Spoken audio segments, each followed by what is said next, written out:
का रेड चल रहा है, क्या कहेंगे मनीष जी? सौरभ भारद्वाज जी के घर पर जो ईडी का रेड चल रहा है उसके पीछे केवल एकमात्र कारण है कि कल देश में प्रधानमंत्री जी की डिग्री को लेकर एक बहुत बड़ा खुलासा हो गया। देश के सामने आ गया कि प्रधानमंत्री जी की डिग्री झूठी है। देश के सामने आ गया कि प्रधानमंत्री जी ने डिग्री को लेकर झूठ बोला, भारतीय जनता पार्टी ने प्रधानमंत्री जी की डिग्री को लेकर झूठ बोला। तो अब इस फजीहत से ध्यान कैसे भटकाया जाए? चलो किसी के यहाँ रेड कर देते हैं। ईडी वालों को पूछा जी कोई केस होगा, रेड बताओ किसके यहाँ करनी है। बोले जी अरविंद जी के यहाँ भी हो चुकी, सत्येंद्र जैन के यहाँ भी हो चुकी, मनीष सिसोदिया जी के यहाँ हो चुकी। बोले सौरभ भारद्वाज के केस का क्या हुआ? तो ईडी वालों ने बताया सौरभ भारद्वाज के बारे में कि जी सौरभ भारद्वाज जब मंत्री थे, केस तो उस समय से पुराने का है, वो जब वो मंत्री नहीं थे। तो बोले कोई बात नहीं, ध्यान तो भटकेगा।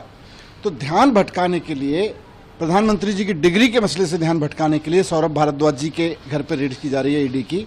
और मजाक है, बच्चा भी हंसेगा इस बात को सुन के कि सौरभ भारद्वाज के घर जिस केस में रेड हो रही है वो उसके मंत्री बनने से पहले का केस बताया जा रहा है, और रेड तब के लिए हो रही है जब वो मंत्री बना।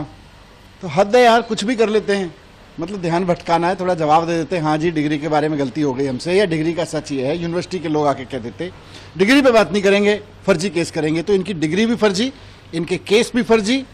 सत्येंद्र जैन का केस जैसे देखा आपने, सारा का सारा केस फर्जी निकला, वैसे ही इनके सारे केस भी फर्जी निकलेंगे और अंत में देखना सब फर्जी निकलेंगे भारतीय जनता पार्टी के लोग। लेकिन ईडी का जैसे जो इतिहास है, जो बताते हैं कि जब भी कार्रवाई होती है तो भ्रष्टाचार के गंभीर मसले को लेकर ईडी का हमेशा दावा रहता है कि हम कार्रवाई करते हैं। ईडी का केवल एक ही मसला रहता है कि भारतीय जनता पार्टी उनको कह दे कि भाई देश का ध्यान भटकाना है। प्रधानमंत्री जी की डिग्री पे जो बहुत फोकस कर रहा है देश, सोशल मीडिया से लेके मीडिया तक में, इंटरनेशनल मीडिया तक में चर्चा हो रही है कि एक देश का प्रधानमंत्री झूठी डिग्री के मामले में एक्सपोज हो रहा है।